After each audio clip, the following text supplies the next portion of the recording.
estate market update. We've touched on these things before, so obviously just talk about the stuff that's new. Dylan, what do you got to here? Let's go in reverse order. Let's go Heidi, Scott, and Dylan. Heidi, what's kind of happening besides the insanity on Maui that's worth talking about? Well, I'll start with a couple statistics on median prices. Our single family home on Maui, median sales prices are up 28%. Wait. 28%. Not to 975,000. Oh my God. Condominiums, median sales prices are up 9% to 620,000. Definitely a seller's market right now. You know, we've talked about the craziness. We're seeing a lot of people doing 1031 exchanges right now. They're selling properties on the mainland, buying properties on Maui. Some people are concerned that the government's going to end 1031 exchange. So there seems to be some extra motivation to do a 1031 tax deferred exchange if that's what somebody wants to do.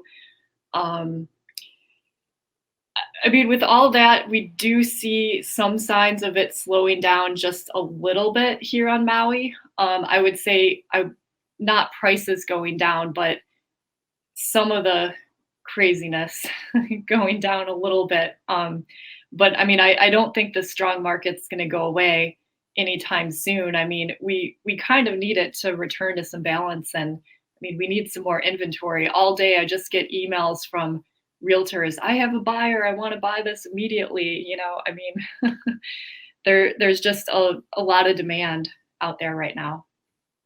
Yeah, look, gang, if you jumped in on when the show just started, you saw all my friends, they're all on the phone, closing deals, and that's kind of the way that's what's been going on. Scott, what's happening on Oahu that we haven't already talked about?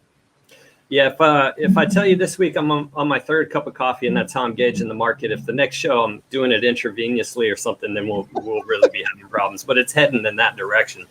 No, it's insane. I mean, prices are up 15% here on Oahu for single family homes. And the crazy thing is I woke up, my brain's not stopping. So I woke up at 3 a.m. the other night. I said, you know what, I want to set up a search for myself to remind for a client of mine.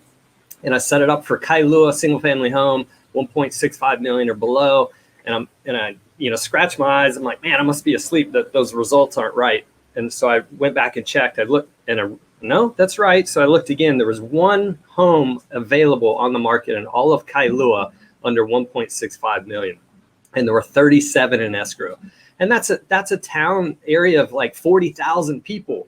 So then I looked this morning because I'm like, this is getting insane at this point. So I look, and Ocean Point down in Eva, there's 2 homes on the market in the entire neighborhood. In Hawakale, there's 2 homes on the market in the entire neighborhood.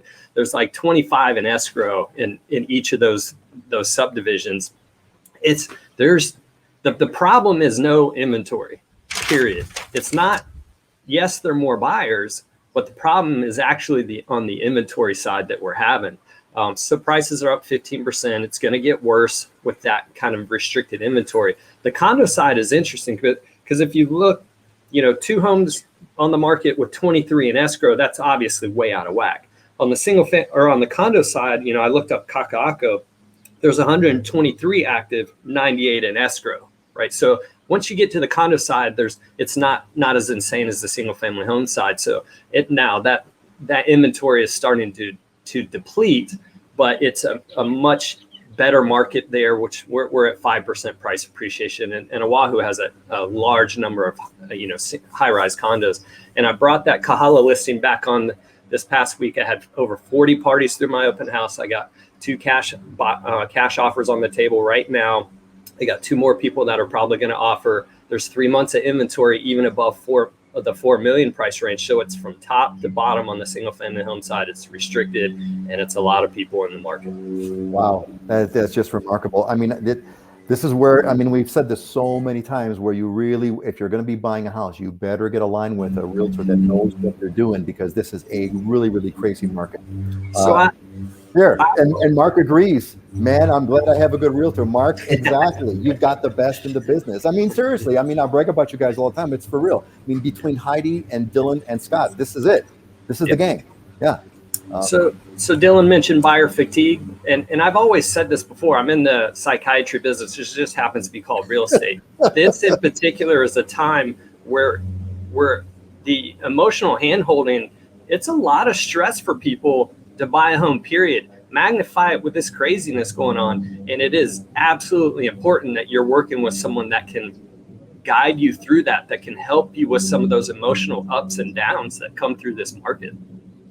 Yeah, I mean, totally. Hey, Scott, real quick, I want to give a shout out to Alex, Alex Martin. I popped this on while you were talking.